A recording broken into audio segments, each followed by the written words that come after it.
कौमी cricket team के कप्तान बाबर आजम ने आईसीसी अवार्ड्स की ट्रॉफियां वसूल कर ली और इसी रोज वनडे रैंकिंग में पहली पोजीशन पर भी कब्जा जमा लिया।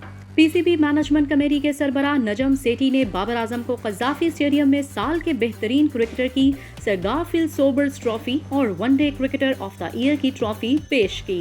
इस मौका पर बाबर आजम और नजम सेठी के माबैन दिलचस्प गुफ्तगू भी हुई, जिसमें नजम सेठी का कहना था कि 4 साल पहले एक दोस्त ने कहा था कि बाबर आजम नामी लड़के का ख्याल रखना, वो एक अजीम बैटर बनेगा। वो दिन और आज का दिन है, मैं इस दोस्त को दाद देता हूँ। उन्होंने बाबर से सवाल किया कि आप इस उम्र में अपने फेम को किस तरह महसूस करते हैं, जिस पर जवाब देते हुए बाबर आजम ने कहा कि मैं सिर्फ मेहनत करता हूँ, कोशिश करता हूँ चीजों को आसान रखूँ, अपने माइंडसेट को आसान और फोकस रखता हूँ, जिसकी वजह से क्रिकेट आसान हो जाती है। जो आप सोचते हैं या करना चाहते हैं वो कभी भी नहीं होता। जब आप गिरते हैं, आउट ऑफ फॉर्म होते हैं, तब सपोर्ट की जरूरत होती है। नजम सेठी ने कहा कि मुझे फख्र महसूस हो रहा है कि मैं आपको ट्रॉफी दे रहा हूँ। उम्मीद है ये पहली और आखिरी ट्रॉफी नहीं होगी। इसके अलावा नजम सेठी ने बाबर आजम के कद पर भी मज़ाहिया तबसरा करते हुए कहा कि बाबर कद में मेरे से लंबा है या मैं छोटा हो रहा हूँ, जिस पर बाबर ने कहा कि मेरा कद 5 फुट 10 इंच है और जूते भी बड़े वाले पहने हैं। नजम सेठी ने बाबर से मजीद पूछा कि इतने सारे अवार्ड जीतने के बाद कभी टेंशन नहीं होती, जिस पर बाबर ने जवाब दिया कि टेंशन होती है